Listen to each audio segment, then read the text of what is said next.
God's gift na doon po ay natalakay yung pagtanggap sa regalo ng Diyos. Receiving God's gift. So, meron po kayong tinanggap na regalo po kanina, no? Mayroon po regalo.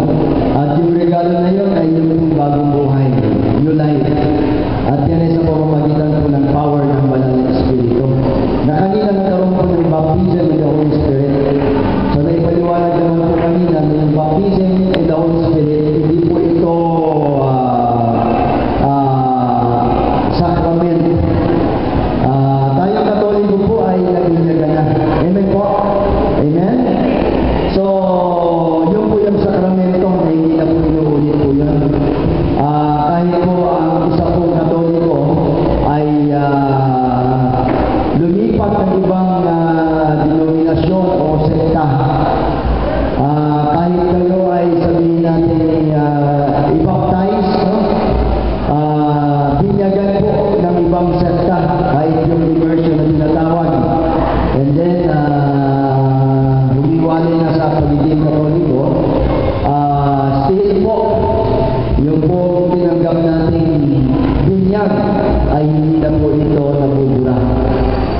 At pagbalik uli natin sa pagiging Katoliko, hindi na po inuulit kasi ang ating pagiging Katoliko ay forever. Amen? Amen? Okay.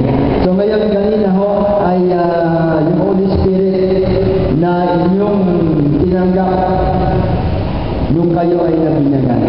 Kaya actually, ang bawat Katolikong binyagan ay born again na po noon pa. Born again na po noon pa. So, taglay po natin ang Espiritu Santo ever since. So, we are baptized. No? But ang naging problema po natin, my dear brothers and sisters, no? Tayo mga Katoliko, marami po sa atin, hindi po natin nahayaan na kumilos yung Espiritu Santo sa ating buhay.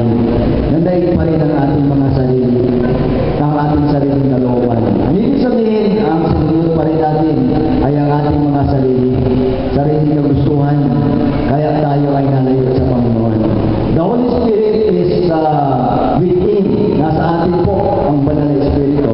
Pero, kumbaga, hindi natin hinayaan kumilos. At marami po sa ating mga Katoliko ay actually hindi nga alam kung hindi nga alam na nasa kanya na pala yung Banal na Espiritu eh. Ano po? Hindi po alam. Pag tinanong po kung ano ang Espiritu Santo, minsan hindi nga natin alam kung ano ang sasagot natin. But actually, ang Holy Spirit ay may power ng Panginoon. The power of God. No, it manifests. At maunawaan lang yan pagka naramdaman po natin. Tulad kanina po, na makita ko po, almost all of you na slave. Yung po natumba kayo, slave po yun. Hindi naman po kayo tinutulak. Hindi naman po kayo tinulak. Meron pag tinulak dito. Nung na-slave kayo, natumba kayo, talagang tinulak kayo. Hindi po eh. Parang may natatawa kayo para matigas. And that is, the power of the Holy Spirit. Slave, nasa Bible po yan. Nasa Bible po yan. Ako nga, pagka nagbabaptize in the Holy Spirit, nagagamit ako. Mostly, laging ganun po ang aking assignment. No? Dahil ako yung servant. Ang aking pinaka-style, pinatapos tayo po talaga.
Good morning! Halaman yun eh. Ano ba? Kamusta ka na? Di ba? Kinakausap yan eh. Kasi sa mga nila, pagkatapos ng kausap mo, maganda yung tubo. Yung iba pa, ano, tawag nito, yung nilalagay ng music. Ay, ako nabigay. Ha? Naglipat. Ha? Sister Tita, nagkas ka, mahilig ka mag-alaman. Tama mo? Ayun.